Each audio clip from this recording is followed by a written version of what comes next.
बचपन से हर किसी का सपना होता है कि वह बड़ा होकर कुछ बने। कोई डॉक्टर बनना चाहता है तो कोई वकील। कुछ लोग तो मेहनत और लगन से अपने सपनों को पूरा कर लेते हैं, लेकिन कुछ लोग गंभीर परिस्थितियों में अपराध का रास्ता चुन लेते हैं। लेकिन आज हम बात करेंगे ऐसे व्यक्ति की जो केवल डॉन बनना चाहता था और बना भी। नमस्कार, मैं हूं शिवानी मांगवानी, आप देख रहे हैं सत्ता एक्सप्रेस न्यूज। आज हम सत्ता क्राइम शो में बात कर रहे हैं एक ऐसे व्यक्ति की जिसका मकसद केवल डॉन बनना था। उसे नहीं मतलब था कि जिंदगी में दहशतगर्दी के अलावा आम जिंदगी भी है। उसे अच्छा लगता था जब लोग उसका नाम सुनकर डर जाते थे। चलिए हम आपको बताते हैं कि आखिरकार वो है कौन। उस शख्स का नाम है मुन्ना बजरंगी। उत्तर प्रदेश का जाना माना गैंगस्टर था मुन्ना बजरंगी का जन्म 1965 में उत्तर प्रदेश के जौनपुर जिले के पूरा दयाल गांव में हुआ था। मुन्ना बजरंगी बचपन से ही एक बड़ा डॉन बनना चाहता था, यही उसका सपना था। उसने अपने बचपन में पढ़ाई को महत्व न देकर जुर्म को महत्व दिया। एक बात मुन्ना बजरंगी के बारे में बहुत कम लोग जानते हैं कि मात्र 250 रुपए के तमंचे को लेकर मुन्ना बजरंगी ने जुर्म की दुनिया में कदम रखा था। यही उसकी अपनी जुर्म की दुनिया में पहली वारदात थी।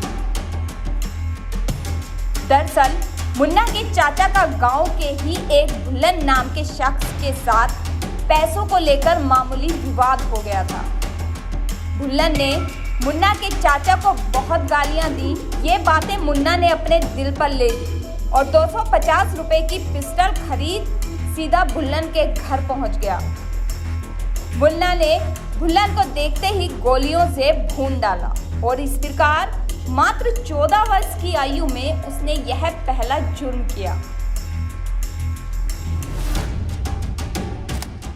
बस यहीं से जुर्म की शुरुआत करने वाले मुन्ना ने ताबड़तोड़ वारदातों को अंजाम देना शुरू कर दिया और ऐसा कोहराम मचाया कि लोग इसके नाम सुनकर ही दहशत में आ जाते थे। वैसे तो मुन्ना ने 14 वर्ष की आयु में जुर्म की दुनिया में कदम रखा था, लेकिन असली जुर्म की एंट्री तो तब हुई जब वह माफिया मुख्तार अंसारी के गैंग से जुड़ा। मुख्तार से मुन्ना की पहचान उसके दोस्त अनिल सिंह और कलाम ने कराई थी। बस फिर क्या था, मुन्ना को चाहिए था एक बेहतरीन प्लेटफॉर्म जो कि उसे मुख्तार अंसारी को मिलने के बाद मिल गया था। मुन्ना ने मुख्तार के कहने पर कई हत्याएं की। एक बार किसी वारदात में मुन्ना को गोली भी लगी, तब मुख्तार अंसारी ने उसकी जान बचाई थी। यहीं से मुन्ना मुख्तार का सबसे खास आदमी बन गया था। मुन्ना ने मुख्तार के कहने पर पहला सियासी मर्डर कैलाश दुबे का किया, जो कि भाजपा नेता और ब्लॉक प्रमुख था। इस दौरान जब मुख्तार के सारे काले कारनामे मुन्ना करने लगा, तब डॉन से मुख्तार सफेद पौश बन गया। सियासत में उसकी एंट्री एक बहुबली विधायक के तौर पर हुई। बस फिर तो मुन्ना बजरंगी को सियासी संरक्षण भी मिलने लगा, जिससे उसके हौसले और भी बुलंद हो गए।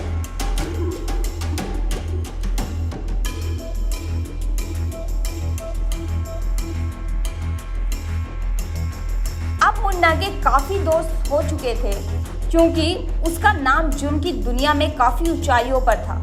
तभी सन 1998 में मुन्ना की एक सीमा सिंह नाम की लड़की से मुलाकात हुई। मुन्ना की सीमा से मुलाकात उसके दोस्तों के घर पर ही हुई थी। यही मुलाकात धीरे धीरे प्यार में बदल गई। अब मुन्ना और सीमा एक दूसरे को काफी हद तक चाहने लगे थे। सीमा और मुन्ना ने हरिद्वार में जाकर बड़ी सावधानी से पुलिस की नजरों से छुपकर शादी कर ली। मुन्ना ने शादी छिपकर कर ली, लेकिन पुलिस से खुद को ज्यादा दिन तक नहीं छिपा सका। उसी साल मुन्ना बजरंगी को यूपी एसटीएफ ने घेर लिया। घेरने के बाद मुन्ना और पुलिस के बीच मुठभेड़ हो गई। मुठभेड़ के दौरान मुन्ना को पुलिस की कई गोलियां भी लगी, जिसमें मुन्ना गंभीर रूप से घायल भी हो गया। पुलिस के मुताबिक मुन्ना एनकाउंटर में मारा गया था, लेकिन जब पुलिस ने उसे उपचार के लिए अस्पताल में भर्ती कराया, तभी मुन्ना ने अस्पताल में आंखें खोली। इस प्रकार मुन्ना एक मौत को चकमा देकर वापस जुर्म की दुनिया में खून खेलने आ गया। मुन्ना को तिहाड़ जेल में शिफ्ट कर दिया गया। मुन्ना जब तिहाड़ जेल में था तब उसकी बेटी पैदा हुई। बता दें कि मुन्ना साल 2002 तक तिहाड़ जेल में कैद रहा। तिहाड़ जेल से छूटने के बाद मुन्ना बजरंगी मुख्तार अंसारी की सहायता से मुंबई चला गया। मुन्ना ने मुंबई में ही अपना ठिकाना बना लिया।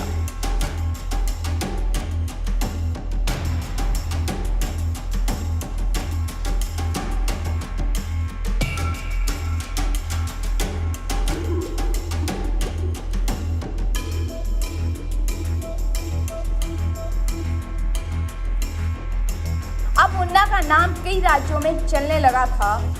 वह मुंबई से ही अपने ग्रुप को चला रहा था। एक दिन मुख्तार अंसारी किसी भाजपा विधायक को मारने का फरमान आया।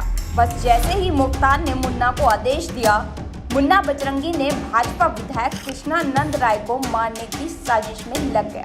मुख्तार अपने आधे से ज्यादा काम मुन्ना को सौंपता था, क्योंकि मुख्तार मुन्ना पर काफी विश्वास करता था और उसी के चलते माफिया डॉन मुख्तार अंसारी के कहने पर मुन्ना ने 29 नवंबर सन 2005 को मौका पाकर दिन दहाड़े मौत के घाट उतार दिया। उसने अपने साथियों के साथ मिलकर लखनऊ हाईवे पर विधायक की 2 गाड़ियों पर AK-47 से करीब 400 गोलियां बरसा दी। इस हमले में विधायक के साथ अन्य 6 लोग भी मारे गए। पोस्टमार्टम में मृतकों के शरीर से 60 से 100 तक गोलियां बरामद हुई। भाजपा विधायक की दिन दहाड़े मौत पर पुलिस प्रशासन पर काफी सवाल उठने लगे थे। इस हत्याकांड ने सूबे के सियासी हलकों में हलचल मचा दी। इधर मुन्ना का नाम अखबारों की सुर्खियों में छाने लगा। हर कोई मुन्ना के नाम से खौफ खाने लगा। इस हत्याकांड के बाद मुन्ना बजरंगी मोस्ट वांटेड बन गया।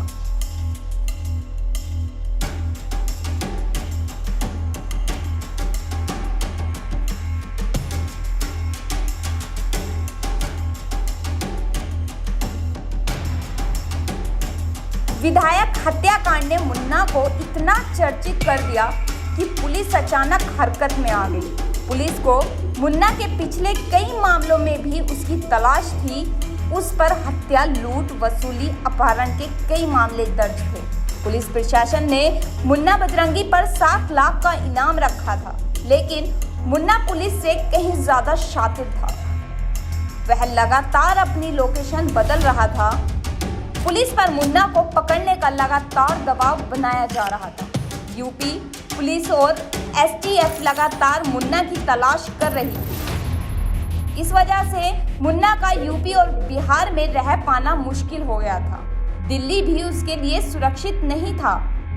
उसके बाद माफिया डॉन मुख्तार अंसारी की मदद से मुन्ना बजरंगी मुंबई भाग गया, लेकिन पुलिस मुन्ना के पकड़ने के लिए काफी मेहनत मशक्कत करती रहती थी। मुंबई में रहते रहते मुन्ना ने राजनीति में भी अपनी किस्मत चमकानी चाहिए, लेकिन हर बार असफल रहा। उसके बाद उसने कांग्रेस के एक कद्दावर नेता का संरक्षण लिया, जिससे उसके और मुख्तियार के संबंध खराब होने लगे।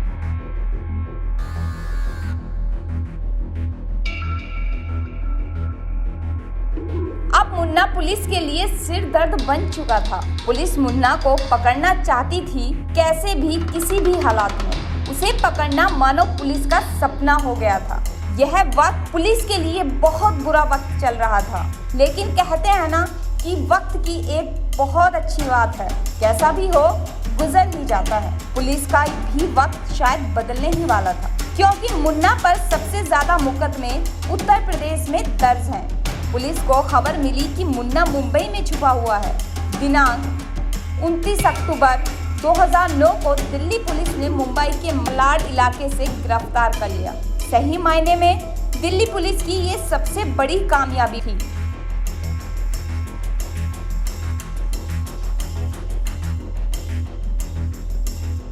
ऐसा माना जाता है कि मुन्ना खुद के एनकाउंटर का डर सता रहा था, इसीलिए उसने खुद को एक योजना के तहत गिरफ्तार कराया था। गिरफ्तारी के बाद मुन्ना को अलग अलग जेल में रखा गया था, क्योंकि मुन्ना एक खूंखार अपराधी बन चुका था।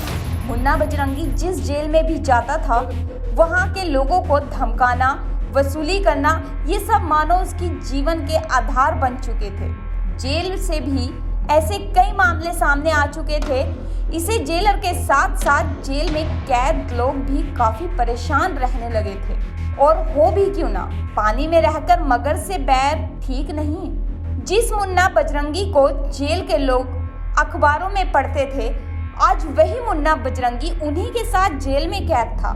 लेकिन जेल में कैद होने के बावजूद भी मुन्ना को किसी भी प्रकार की कोई समस्या नहीं थी।